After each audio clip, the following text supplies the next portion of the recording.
With Guruji's divine grace, we are reading the Holy Shiv Puran at Guruji Ka Ashram, Somerset, every Monday after the Mantra Jap. So far, we have read the glory of Shiv Puran or the Shiv Puran Mahatmya. In this, we have read that listening to Shiv Puran not only expiates our sins, but also opens the doors of liberation and salvation. We read that in the case of Chanchala, Binduga, and Devraj. Today, we also read about the rules of listening to Shiv Puran, certain prohibitions and injunctions. Today, we start with the first Samhita or the first compendium of the Shiv Puran. It is called the Vitteshwara Samhita, and it is dedicated to describe the glory and greatness of Lord Shiva and Shiva's bhakti, particularly through a form called Linga. The first chapter is the doubts of the sages, and the second chapter is the answers clarifying the doubts of the sages. Kaveri Aunty will be reading in English and Rinki Aunty will be reading in Hindi. Jai Guruji. Jai Guruji. Thank you Guruji for giving me this beautiful seva. Vitteshwara Samhita, Chapter 1, The Doubt of the Sages. I meditate on Shiva, the Lord of Ambika, auspicious from the beginning to the end. Having no parallel, the noble Lord, the unaging and the undying, the Lord of Atmanas, the five-faced and the dispeller of the five powerful sins. Vyasa said, sages of edified souls, engaged in truthful rites, powerful and blessed, performed a great sacrifice at the confluence of Ganga and Kalindi in the most sacred city of Pragya, a great holy center, the path that leads to Brahmaloka. On hearing that a sacrifice was being performed there, the disciple of Vyasa, the great sage Suta, an excellent scholar in the Puranas, arrived there to see the sages. The sages were delighted on seeing him and received him with due hospitality and adoration. The due adoration being completed, the noble sages, being highly pleased, addressed him in all humility, with their palms joined in reverence. O Roma Harsana, the omniscient, by the weighty fortune, the entire Puranic lore, pregnant in its meaningful content, has been secured by thee, from Vyasa. Hence, thou art the receptacle of wonder-inspiring stories, even as the vast ocean is the storehouse of gems of great worth. There is nothing in the three worlds that is not known to thee of the past, present, and the future. It is our great fortune that thou thyself hast come to pay a visit to us. Hence, it is not proper on thy part to return without doing us a favor. It is true that we have already listened to the explanation of the auspicious and the inauspicious, but we are not content. We yearn to hear more and more. Now, O Suta, of great mentality, we have only one point to be clarified. If thou dost desire to bless us, please explain the same, though it be the secret of secrets. At the advent of the terrible age of Kali, men have become devoid of merits. They are engaged in evil ways of life. They have turned their faces from truthful evocations. They are engaged in calumniating others. They covet other men's wealth. Their attention is diverted to other men's wives. Injuring others has become their chief aim. They view the physical body as the soul, deluded as they are. They are atheists of mere brutish sense. They hate their parents. Their wives are goddesses unto them. They are slaves to lust. Brahmins are in the clutches of greed. They sell Vedas for livelihood. They acquire learning as a means of earning money. They are deluded by their false pride. They have forsaken the duties of their own caste. They have almost become swindlers of others. They do not offer Sandhya prayers thrice a day. They are deprived of Vedic enlightenment. They are ruthless. They make much of their little knowledge. They have discarded many of their rights and good conduct of life. They have taken to agriculture as their profession. Cruelty has become second nature to them. Their ideas have become dirty and defiled. Similarly, the Kshatriyas also have discarded their duties. They associate with evil men.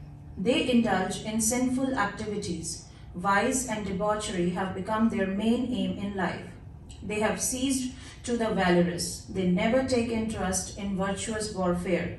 They flee from the battlefield. They follow the mean tactics of thieves and Shudras. They are mentally enslaved by base passions. They have eschewed the practice of miraculous weapons. They never cared to protect cows and Brahmins. They no longer consider it their duty to protect those who seek refuge in them. They always indulge in brutish sexual dalliance with their damsels. The good virtue of protecting their subjects they have thrown overboard. They strictly adhere to sensual enjoyment. They are wicked annihilators of their own people. They rejoice in the harassment of all living beings. Vaishyas too no longer perform holy rites. They have cast off their traditional virtue. They have taken to crooked ways to earn more and more. They are now notorious for their malpractices with the weighing balance. They are no longer devoted to preceptors, gods, and Brahmins. Their intellect has become distorted, miserly, and tight-fisted. They no longer feed the Brahmins. They take delight in being the paramours of beautiful women. Squalid and filthy in their ideas and deluded by the cupidity, they have lost clear thinking. They have abandoned their zeal for purta and other holy rites such as digging wells, tanks, planting trees, and parks. Similarly, most of the Shudras have become depraved. Some of them show their interest in leading the life of Brahmins with shining forms and features. They too, in the confusion of their minds, have abandoned their traditional practices.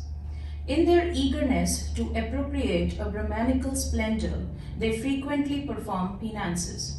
They cause infantile and premature deaths by their chanting of mantras. They worship the shalagram stone and other things. They evince some interest in Hermes too, but in their thoughts and actions they are crooked and antagonistic. They calumniate the Brahmins.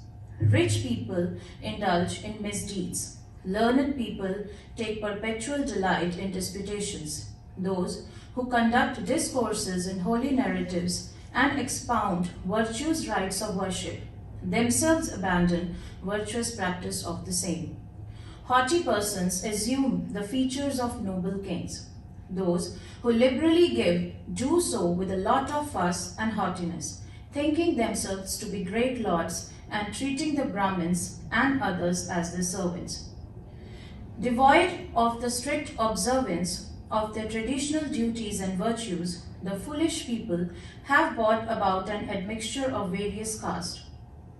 Cruel in thought and obsessed by false prestige, people have discarded the fourfold system of social classification.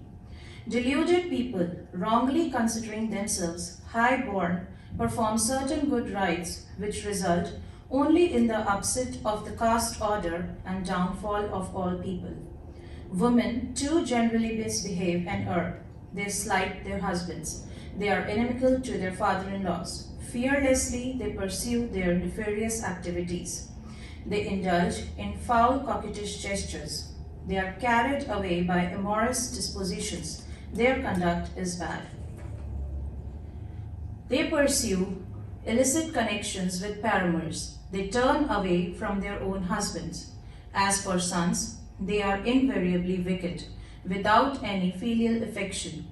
They take lessons in ignorant activities and succumb to various ailments. O Sutta, how can these deluded people who have abandoned their traditional virtues get salvation here and hereafter? Hence, our minds are always agitated. Indeed, there is no virtue equal to helping others. Since thou art conversant with the essentials of all tenets, please tell us the easiest remedy for the immediate destruction of the sins of these people. Vyasa said, on hearing these words of the sages of sanctified souls, Sutta thought of Shiva and told them thus. Chapter 2, Answers clarifying the doubts of the sages. Sutta said, O saintly men, the question that you put me is very pertinent. Prompted by my love towards you, all I shall, remembering my preceptor, the benefactor of the three worlds, tell you everything. All of you listen attentively. The entire essence of Vedanta is contained in the excellent Shiv Puran.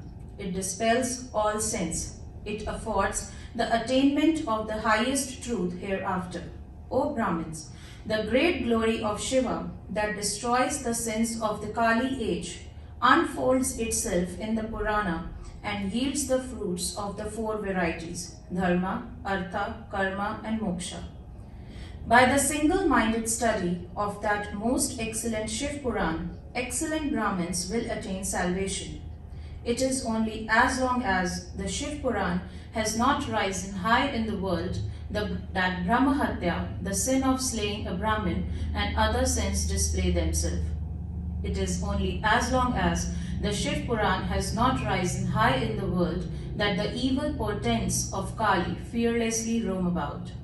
It is only as long as the Shiv Puran has not risen high in the world that the different sacred texts clash together in disputation. It is difficult even to great men to comprehend Shiva's features as long as the Shiv Puran has not risen high in the world. The cruel attendants of Yama roam about fearlessly as long as the Shiv Puran has not risen high in the world. All the other Puranas roar loudly on the earth as long as the Shiv Puran has not risen high in the world. All the holy centers enter into mutual wrangles and disputes on the earth as long as the Shiv Puran has not risen high in the world. All the mantras rejoice in mutual disputes as long as the Shiv Puran has not risen high in the world. All the sectors of pilgrimage engage themselves in mutual disputes as long as the Shiv Puran has not risen high in the world. All the altars and pedestals engage themselves in mutual disputes as long as the Shiv Puran has not risen high in the world. All the gifts engage themselves in disputes as long as the Shiv Puran has not risen high in the world. All those gods engage themselves in mutual disputes as long as the Shiv Puran has not risen high in the world. All the philosophical tenets engage themselves in mutual disputes as long as the Shiv Puran has not risen high in the world. O foremost among Brahmical sages, I cannot adequately describe the fruit accruing from reciting and listening to the Shiv Puran. Even then, O sinless ones, I shall succinctly describe its greatness as narrated to me by Vyasa. Please listen attentively. He who reads a single stanza or even half of it piously becomes free from sin instantaneously. He who reads every day as much of Shiv Puran as he can with devotion and alertness is called Jivan Mukta, a living liberated soul. He who continues to worship this Shiv Puran daily derives the fruit of horse sacrifice undoubtedly. He who with a craving for an ordinary position in life listens to Shiv Puran even from a person other than me is freed from sin. He who bows near this Shiv Puran derives undoubtedly the fruit of adoration of all gods. Please listen to the meritorious benefit that accrues to the man who copies Shiv Puran and gives the manuscript to the devotees of Shiva. He will have that benefit, very difficult to attain in the world, as that of the study of Shastras and of commenting on the Vedas. He who observes fast on the Chaturdashi, that is the 14th day in the lunar fortnight, and conducts discourses and comments on the Shiv Puran in the assembly of the devotees of Shiva is the most excellent of all. He shall derive the benefit of the repetition of Gayatri syllable by syllable. He will enjoy all worldly pleasures here and attain salvation hereafter. I shall tell you the benefit derived by him who reads or listens to this after observing fast on the Chaturdashi day by keeping awake in the night.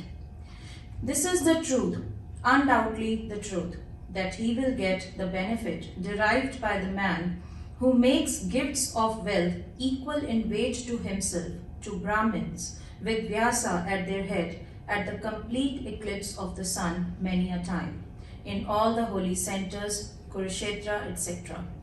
Indra and other devas wait eagerly for the directives of the man who chants day and night the verses of Shiv Puran. The sacred rites performed by the man who regularly reads or listens to the Shiv Purans are effective millions of times more than usual. He who reads the Rudra Sahita portion of Shiv Puran with pure and concentrated mind becomes a purified soul within 3 days, even though he might have killed a Brahmin. He who reads the Rudra Samhita 3 times a day near the image of Bhairava, refraining from useless talk, shall get all cherished desires fulfilled. If a slayer of Brahmin circumambulates the trees of Vata and Bilva, reciting the verses from Rudra Samhita, he will become purified of the sin of Brahmin slaughter. The Kailasha Samhita is even greater than that. It is of Vedic status and stature. The meaning of Pranava, the sacred syllable Om, is amplified in it. O Brahmins, Lord Shiva knows the greatness of Kailasha Samhita in its entirety. Vyasa knows half of it, and I a moiety of the same. A part of it I shall tell you, since it is impossible to say everything. On comprehending it, people attain purity of their minds instantaneously. O Brahmins, seeking for it ever and anon, I do not see a sin that cannot be quelled by Rudra Samhita. Drinking the nectar prepared by Lord Shiva after churning the ocean of the Upanishads, a class of Vedic literature, and handed over to Kumara, Lord Kartikeya, the devotee shall become immortal. The person intending to perform expiatory rites for the sins of Brahmin, Hatriya, etc., should read that Samhita for a month. He shall be freed of that sin. By a single recital, that Samhita destroys the sin originating from the acceptance of monetary gifts from defiled persons, partaking of defiled food, and indulging in foul talks. The benefit derived by a person who reads that Samhita in the grove of Bilva trees in a temple of Shiva is beyond description in words. If a person reads that Samhita with devotion at the time of performing Shraddha and feeding the Brahmins, all his pits attain the great reign of Shiva.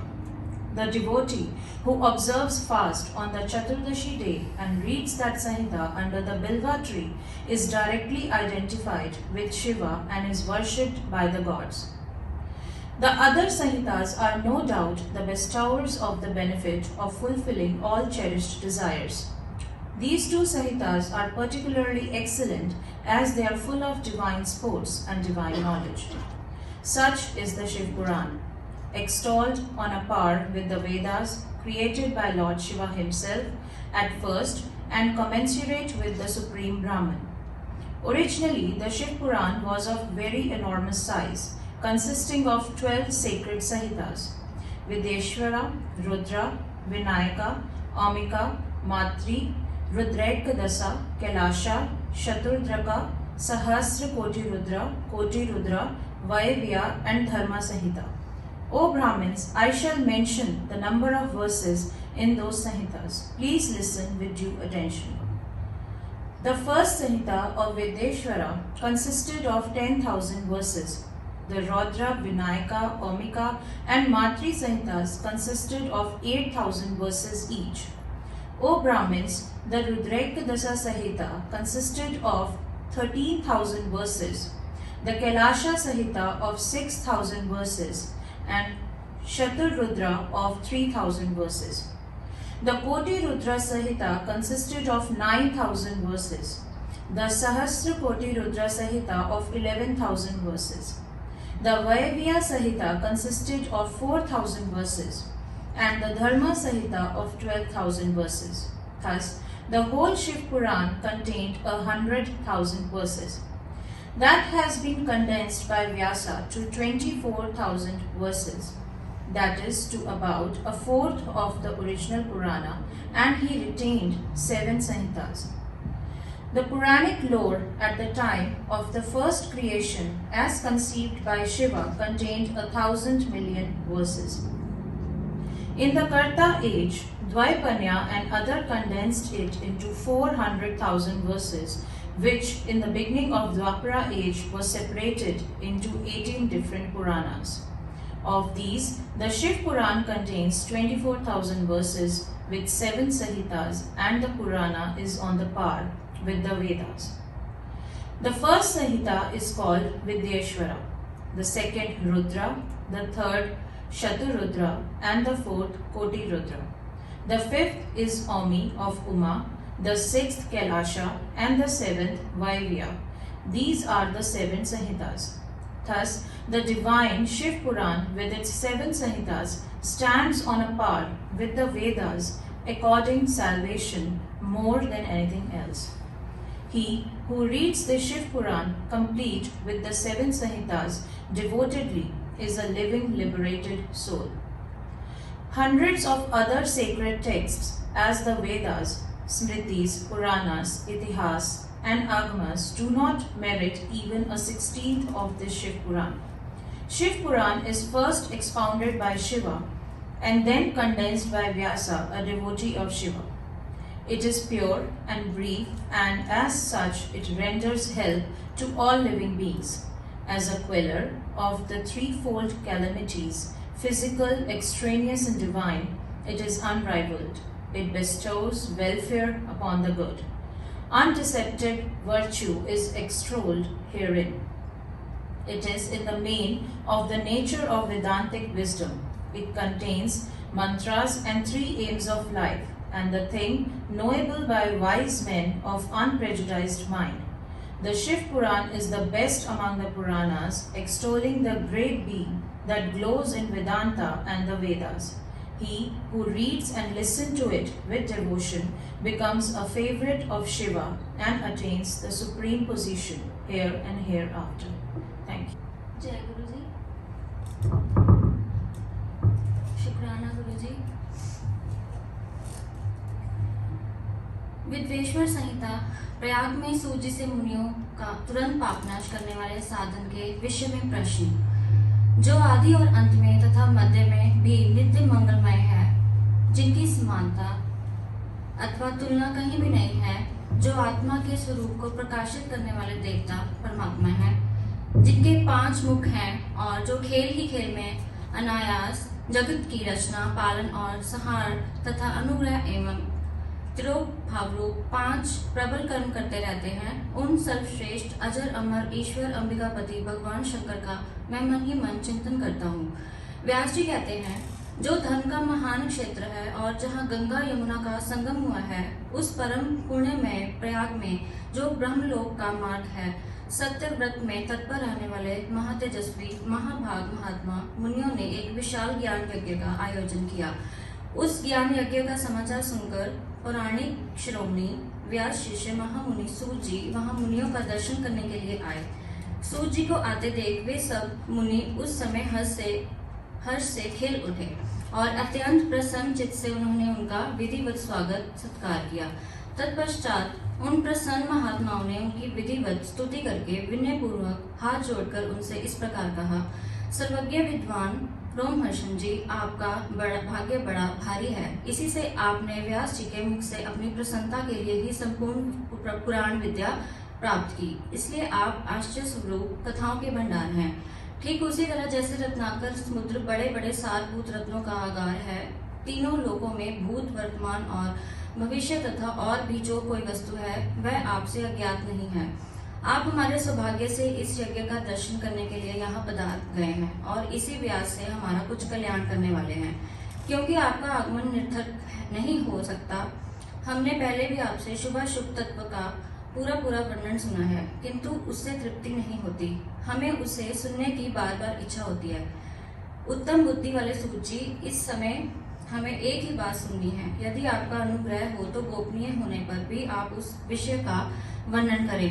घोर कलयुग आने पर मनुष्य पुण्य कर्म से दूर रहेंगे, दुराचार में फंस जाएंगे और सबके सब सत्य भाषण से मुंह फेर लेंगे, दूसरे की निंदा में तत्पर होंगे, पराये धन को हड़प लेने की इच्छा करेंगे, उनका मन पराई स्त्रियों में आसक्त होगा तथा वे दूसरे प्राणियों की हिंसा किया करेंगे, अपने शरीरों को ही आत्मा समझेंगे, मूढ़, नास्तिक और पशु बुद्धि रखने वाले होंगे, माता पिता से द्वेष रखेंगे, ब्राह्मण लोभ रूपी ग्राह के ग्रास बन जाएंगे, वेद बेचकर जीविका चलाएंगे, धन का उपार्जन करने के लिए ही विद्या का अभ्यास करेंगे और मद से मोहित रहेंगे, अपनी जाति के कर्म छोड़ देंगे, प्राय दूसरे को ठगेंगे, तीनों काल की संध्या उपासना से दूर रहेंगे और ब्रह्म ज्ञान से शून्य होंगे।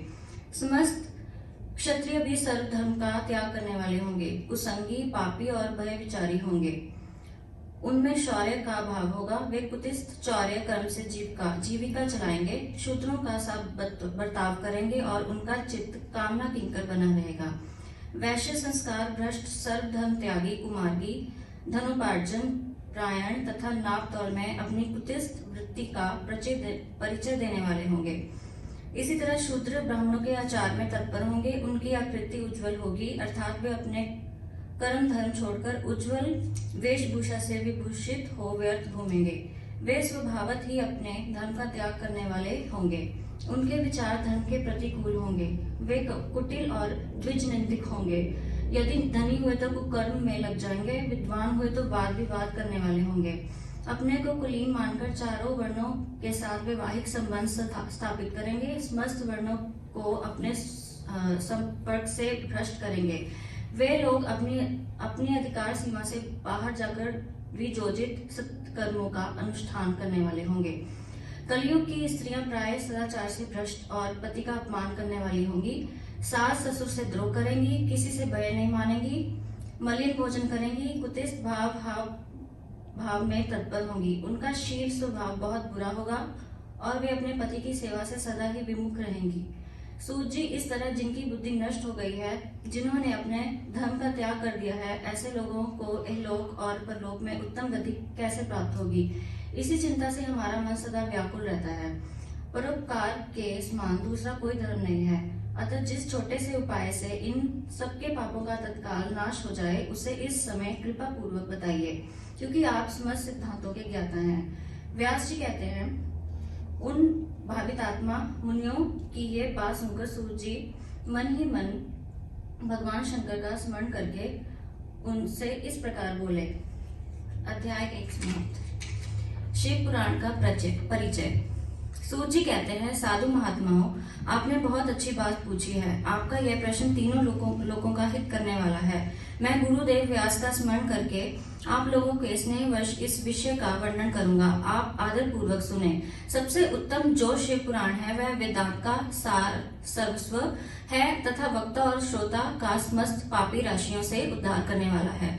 इतना ही नहीं, वह परलोक में भी परमार्थ वस्तु को देने वाला है। कल की कल्मष राशि का विनाश करने वाला है। उसमें भगवान शिव के उत्तम यश का वर्णन है। ब्राह्मणों, धर्म, अर्थ, काम और मोक्ष, इन चारों पुरुषार्थों को देने वाला वह पुराण सदा ही अपने प्रभाव की दृष्टि से वृद्धि या विस्तार को प्राप्त हो रहा है। विप्रवरो, उस सर्वोत्तम शिव पुराण के अध्ययन मात्र से वे कलयुग के पापसक जीव श्रेष्ठतम गति को प्राप्त हो जाएंगे।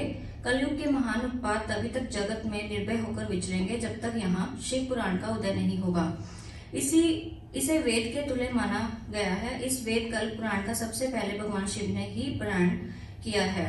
विद्वेश्वर संहिता, रुद्र संहिता, विनायक संहिता, उमा संहिता, मातृ संहिता, एकादश रुद्र संहिता, कैलाश संहिता, शतरुद्र संहिता, कोटि रुद्र संहिता, सहस्त्र कोटि रुद्र संहिता, वायव्य संहिता तथा धर्म संहिता। इस प्रकार इस पुराण के 12 वेद या खंड हैं। ये 12 संहिताएं अत्यंत पुण्यमयी मानी गई हैं। ब्राह्मणों, अब मैं उनके श्लोकों की संख्या बता रहा हूँ। आप लोग वह सब आदर पूर्वक सुने। विद्वेश्वर संहिता में 10,000 श्लोक हैं। रुद्र संहिता, विनायक संहिता, उमा संहिता और मातृ संहिता, इनमें से प्रत्येक में 8-8 हजार श्लोक हैं। ब्राह्मणों, एकादश रुद्र संहिता में 13,000, कैलाश संहिता में 6,000, शतरुद्र संहिता में 3,000, कोटि रुद्र संहिता में 9,000, सहस्त्र कोटि रुद्र संहिता में 11,000, वायव्य संहिता में 4,000 तथा धर्म संहिता में 12,000 श्लोक हैं। इस प्रकार मूल शिव पुराण की श्लोक संख्या 1,00,000 है, परंतु व्यास जी ने उसे 24,000 श्लोकों में संक्षिप्त कर दिया है। पुराणों की कर्म संख्या के विचार से इस शिव पुराण का स्थान चौथा है। इसमें 7 संहिताएं हैं। पूर्व काल में भगवान शिव ने श्लोक संख्या की दृष्टि से 100 करोड़ श्लोकों का एक ही पुराण ग्रंथ प्रकट किया था। सृष्टि के आदि में निर्मित हुआ यह पुराण साहित्य अत्यंत विस्तृत था। फिर द्वापर आदि युगों में द्वैपायन, व्यास आदि महर्षियों ने जब पुराण का 18 भागों में विभाजन कर दिया, उस समय संपूर्ण पुराणों का संक्षिप्त स्वरूप केवल 4 लाख श्लोकों का रह गया। उस समय उन्होंने शिव पुराण का 24,000 श्लोकों में प्रतिपादन किया। यही इसके श्लोकों की संख्या है। यह वेद तुल्य पुराण 7 संहिताओं में बटा हुआ है। इसकी पहली संहिता का नाम विद्वेश्वर संहिता है, दूसरी रुद्र संहिता समझनी चाहिए, तीसरी का नाम छत्र रुद्र संहिता, चौथी का कोट रुद्र संहिता, 5वीं का उमा संहिता, 6ठी का कैलाश संहिता और 7वीं का नाम वायव्य संहिता है। इस प्रकार ये 7 संहिताएं मानी गई हैं।